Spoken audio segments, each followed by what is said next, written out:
ቤተሰብ ሆነናል። በዛች መጥፎ አጋጣሚ እኮ ተበታትነን ስንት ውጣና ውረድን አየን። አሁን ሁሉም ነገር አልፏል ብሎ ከዚህ በኋላ ከፈጣሪ በታች እድሜ ለይኩን እያልን በአንድ ላይ በፍቅር መኖር የሚገባል። እየበላችሁ እሺ። እንግዲህ በጣም ቆንጆ ምግብ ነው።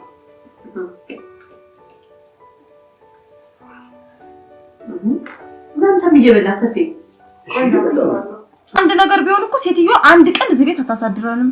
እሱስ ልክ ነሽ። እንደሞ እንደዛ ስለው ድጋሚ ገንዘብ ይፈልገው ነው የመጡት ብሎ ቢያባረረንስ? ሰውየው እንዲድኑ ብትጸልይ ነው የሚሻለው። ብቻ ቤቱን በስሙ ይግዛለት እንጂ አንድ ነገር ማድረግ አያቅተንም።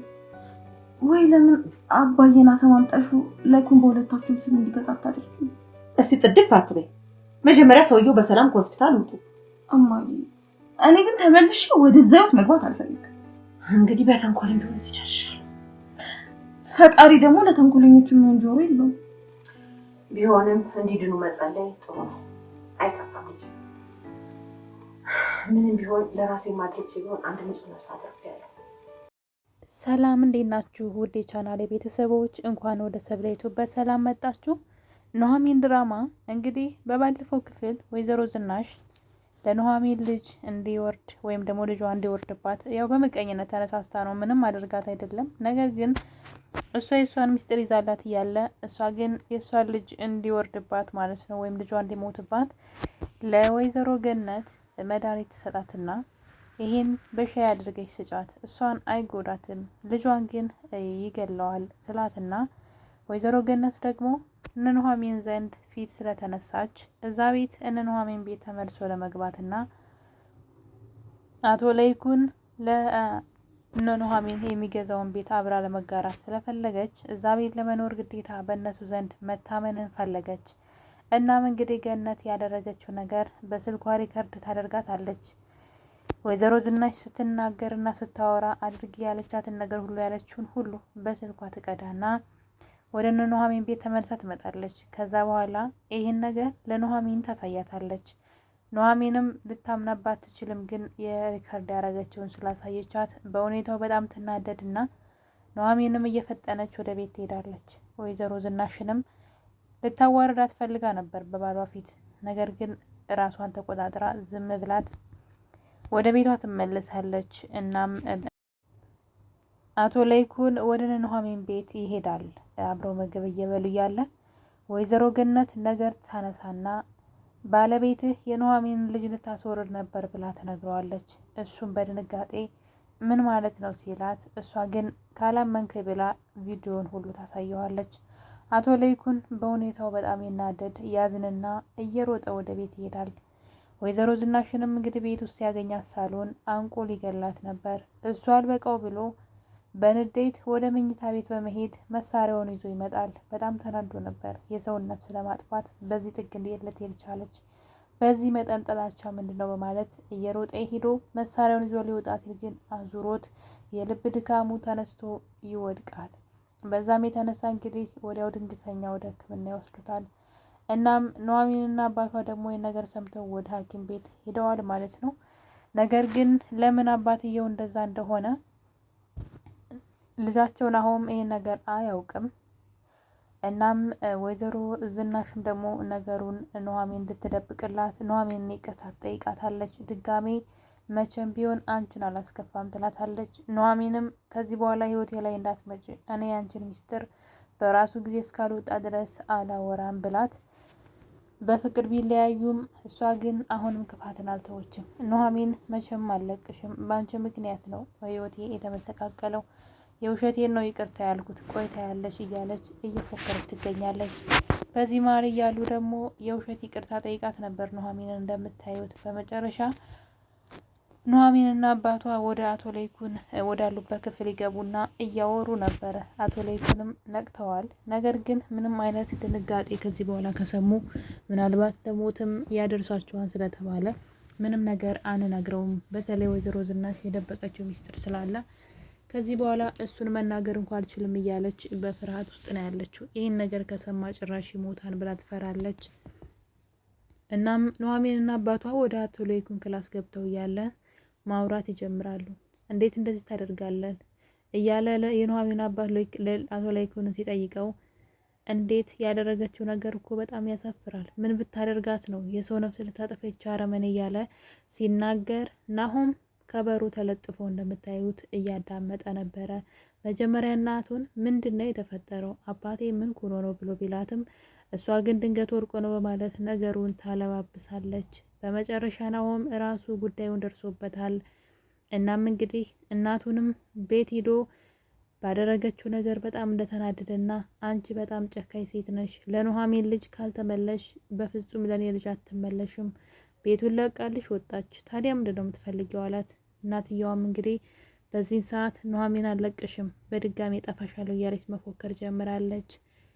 እናም እንግዲህ በዚህ ሁኔታ እያሉ አንቺ አምራንን ስለምትጠያት ለኔ ልጅም አትመለሽም፣ ብታገኛት ኑሐሚን አምራንን ልትመርጃ ትችያለች ብሎ እናቱን በጣም እንደተናደደባትና እንደሚጠላት ነግሯት ይሄዳል። ሌላው ደግሞ ኤርሚ ነው። ኤርሚያስ አሁን ላይ ሌሎች ሴቶችን ማጥመድ ጀምሯል። እንግዲህ አንደኛዋ ደግሞ የናሆም እህት ኤሚ ናት። ኤሚን እዚህ ቀደም በፍቅር የቀረበ መስሎ ቤቷ ሹፌር ሆኖ ገብቶ ኑሐሚንን ሲያስቸግራት እያየን ነበረ። በመጨረሻ ጉዳይ ታውቆበት እዛ ቤት ይባረራል። ነገር ግን ገንዘብ የሚያመጣልኝ ሰው ያስፈልገኛል። ስለዚህ አንዲት እርግብ ማጥመድ አለብኝ። ከዚህ በኋላ አምራን አታዋጣኝም ብሎ አሰበ። እናም እንግዲህ በድጋሚ ኤሚን ያጠምዳታል። ኤሚን ስላለፈው ነገር ይቅርታ አልጠይቅሽና እንደ አዲስ እንጀምር፣ እኔ ወድሻለሁ ይላታል። ኤሚን መጀመሪያም ተወደውና ፍላጎቱ ስለነበራት ሳታቅማማ ነበር እሺ ያለችው። እና እንግዲህ ከኤርሚ ጋራ አብረው እንደ ፍቅረኛ መስለው አብረው መሆን ጀምረዋል። ጭራሽ ማታ ይዟት ወጥቶ አስክሯት ነበረ ወደ ቤት ይዟት የመጣው። ቤት ሆኖ ግን ድንገት ዴቭን ከግቢ ወጥቶ ይዟት ሲሄድ ሲያይ ይሄ ሰው የዚህ ምን ይሰራን እያለ ነበረ። የወይዘሮ ዝናሽ እህቷ ልጅ እዚህ ቤት ምን ይሰራን ብሎ ደነገጠ። ምክንያቱም እሱ ኤሚን የቀረባት ለገንዘብ ስለሆነ ፈልጓት ሳይሆን ገንዘቧን ከቤተሰብ እያመጣች እንድትሰጠው ነው። የሚፈልገውን ነገር የሚያደርገው እንደሚታወቀው በሴቶች ገንዘብ ነው። እናም እንግዲህ እንደተለመደው ኤርሚያስ ወደ ቀድሞ ህይወቱ ተመልሷል። ኑሐሚንን እኔ ተለውጫለሁ፣ ጥፋት አንዴ ነው ያጠፋሁት፣ ይቅርታ በህይወቴ ውስጥ ከዚህ በኋላ እንደዚህ አይነት ጥፋት አላጠፋም ብሎ ቃል ቢገባላትም በድጋሜ ግን ይህን ስህተት እየሰራ ይገኛል። አሁንም ሴቶቹን እያጠመደ ገንዘብ መቀበልን ቀጥሎበታል። ስለዚህ ኤርሚያስ ማለት የማይቀየር ሰው ማለት ነው። እንኳን ኑሐሚን ከሱ ጋር ሆነች እንኳንም አልፈለገችው፣ ህይወቷን ሲኦል ነበር የሚያደርግባት። እንደምታዩት እንግዲህ እንደ አዲስ ሀገር ሽቶበት። በእርግጥ መጀመሪያም ቢሆን በጣም ብዙ ሚስጥሮቹን አላወቀችበትም ነበረ፣ እንደተደበቀ ነበር። አሁን ደግሞ ጭራሽ ሌሎች ነገሮችን ጀምሯል። ሌሎች ሴቶችን የማያውቁትን ሴቶችን ማጥመድ ጀምሯል። ያ ማለት ኤርሚያስ ምንም የተመለሰ ነገር የለውም። ያው የድሮ ኤርሚያስ ነው። ምንም ከትላንቱ የተማረው ከትላንቱ ብዙ ተምሬያለሁ ብሎ የተመለሰ ሰው አይደለም። አሁንም በስህተት ጎዳና ነው ያለው እና በዚህ መሀል ማን እንዳሳዘነኝ ታውቃላችሁ? ኑሐሚን ናት። ኑሐሚን ማለት አግባብ ነው ወይ? አሁን ደራሲው ራሱ እውነቴን ነው የምላችሁ፣ ኑሐሚን ማርገዟ ማለት አግባብ ነበር ወይ? ከዚህ ሰው ማርገዟ ምንድን ነው የሚያስተምረን? እንኳን የወለዳቸውን ልጆች ራሱ እኮ ክዶ እኔ አባታቸው አይደለሁም ብሎ እናትየዋ ኤርሚያስ ነው አባትሽ ብለሽ ለልጅሽ እንዳትነግሪ ብሎ የሚያስፈራራ ጨካኝ መጥፎ ሰው ነው። እና እንዴት ነው ኑሐሚን ከሱ ማለት የሚገባው ሰው ነው ወይ? ከሱ ማርገዟ እንዴት አያችሁት? አግባብ ነው ወይ? ምን አስቦ ነው ደራሲው? ሲጀመር ኑሐሚን በፍጹም ለናሆም ልጅ ልታረግዝለት አይገባም ነበረ። ነገር ግን አርግዛለታለች። በጣም በሚያሳዝን ሁኔታ ለማይገባው ሰው ማለት ነው። ኑሐሚን እንግዲህ ልጅ አርግዛለታለች እና ይሄ ፓርት በጣም ነው የሚያናድደኝ። ኑሐሚን ላይ የሆነው ነገር በጣም ያበሳጨኛል። ለምን በፍጹም ለኤርሚያስ የሚገባው ሰው አይደለም። በቃ እንዴት ይገባዋል ለእንደዚህ አይነት ሰው? እንዴት ሰው ከትላንቱ አይማርም እንዴ? ሌሎች ልጆችም አሉት። ሴቶቹ በጣም ብዙ ናቸው። ስራው ወንጀልና ከዝሙት ጋር የተያያዘ ስራ ነው የሚሰራው እና ይሄ ነገር ኑሐሚን ለሱ ልጅ ማርገዟ ማለት አንዴ ህይወቷ ሊበላሽ ይችላል፣ ግን ልጅ ማርገዟ ግን ልክ ነው ብዬ አልልም። ነገር ግን ኑሐሚን አርግዛለች። ምን ማድረግ ይቻላል? ኑሐሚን አርግዛለች። እሱ ደግሞ አሁንም ሌላ ብልግና እየሰራ ይገኛል። ከትላንቱ ጥፋቱ ሳይማር አሁንም ደግሞ ሌሎች ጥፋቶችን እየሰራ ይገኛል። እሱም አንደኛ ጥፋቱ እንግዲህ ኤሚን በማጥመድ ገንዘብ ማግኘት ነው የሱ ትልቁ እቅዱ። ስለ ሌላ ነገር አያስብም፣ ስለ ገንዘብ ነው። ገንዘብ በጣም ወዳድ ነው። ካስታወሳችሁ አምራን መኪናውን መልስልኝ ብለው ነበረ። ሲያምርሽ ይቅር ምንም ነገር አልመልስ ብላንቺ የተበላ ቁብ አይመለስም ብሎ እንግዲህ ክህደቱን እንደፈጸመ አይተናል። ያ ማለት አልተመለሰም። ደግሞ ኑሐሚን ጋር ሄድና እንደተመለሰ ሰው እንደሆነ ይናገራልና አሁን ይሄ ለኑሐሚን ምንድን ነው የሚጠቅማት? ይሄ ነገር ትንሽ አስቸጋሪ ነው ማለት አንዳንዴ ሰዎች ተሳስተው ቢሆን ልጅ ይገባዋል እንል ነበር። ግን እንዴት ለእንደዚህ አይነት ሰው ኑሐሚን ማርገዟ በራሱ ልክ ነው ብዬ አይደለም።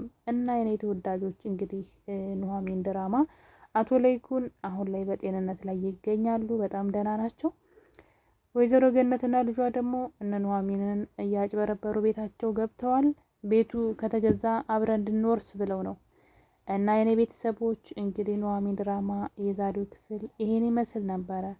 በሌላ በአዲስ በቆንጆ ርዕስ እስከምንገናኝ ድረስ ሁላችሁንም እወዳችኋለሁ። ለቻናል አዲስ ከሆናችሁ ሰብስክራይብ አድርጉ። በቀጣይ እስከምንገናኝ ቸር ቆዩልኝ።